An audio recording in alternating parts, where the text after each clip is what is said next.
Nous avons 125 ans de vélo de compétition. Nous démarrons par un vélo, un Grand-Bi de 1875. Voilà, ce vélo, c'était quelques années avant le départ, avant le Tour de France.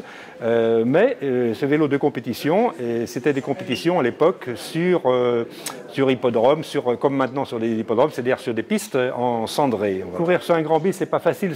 Surtout ce qui est difficile, c'est de grimper sur le Grand-Bi, puisqu'il faut élancer le vélo et se hisser sur le marchepied qui est déjà assez haut, et ensuite retrouver les pédales, puisque c'est un pignon fixe. Donc c'est pas évident. Là, nous arrivons au vélo de transmission par cardan, dont le brevet a été déposé en 1896.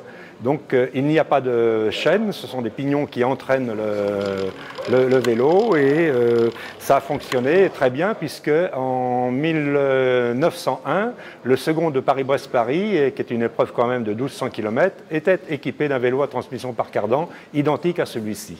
Ce vélo donc de l'époque 1925, donc il n'y a pas de changement de vitesse, mais cependant il y a un pignon de chaque côté de la roue arrière, et par inversion de la roue arrière, eh bien, nous avons deux possibilités de vitesse. C'est-à-dire qu'au pied du tourmalet, par exemple, eh bien, il faut descendre de vélo, inverser la roue, la remettre et serrer et grimper et faire le changement inverse au sommet. Le changement de vitesse existe depuis plusieurs années, mais M. Desgranges l'avait interdit dans le Tour de France en prétendant que les sportifs n'avaient pas besoin de changement de vitesse, le changement de vitesse étant réservé aux femmes et aux vieillards.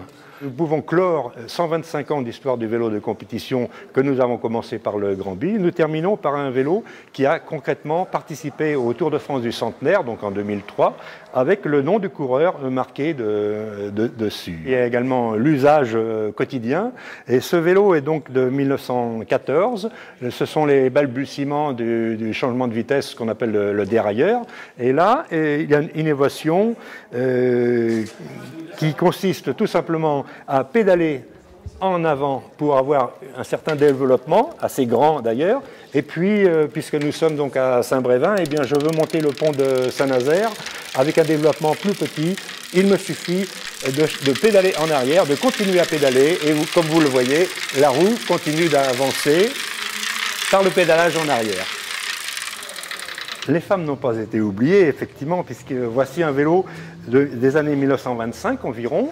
Le cadre par lui-même est tout à fait classique, le vélo, mais il a cependant quelques particularités, et entre autres la beauté des jantes et des garde-boue en bois, c'est du hêtre, d'une beauté, un travail artisanal exceptionnel. Et puis également, vous avez ce petit panier. Le panier sur le catalogue était vendu avec deux usages. C'est le panier pour le transport du chat, tel qu'il est configuré ici. Et puis, ce panier se transforme facilement, puisque voilà maintenant le panier pour transporter le bébé avec sa ceinture, n'est-ce pas, pour attacher le bébé. Voilà.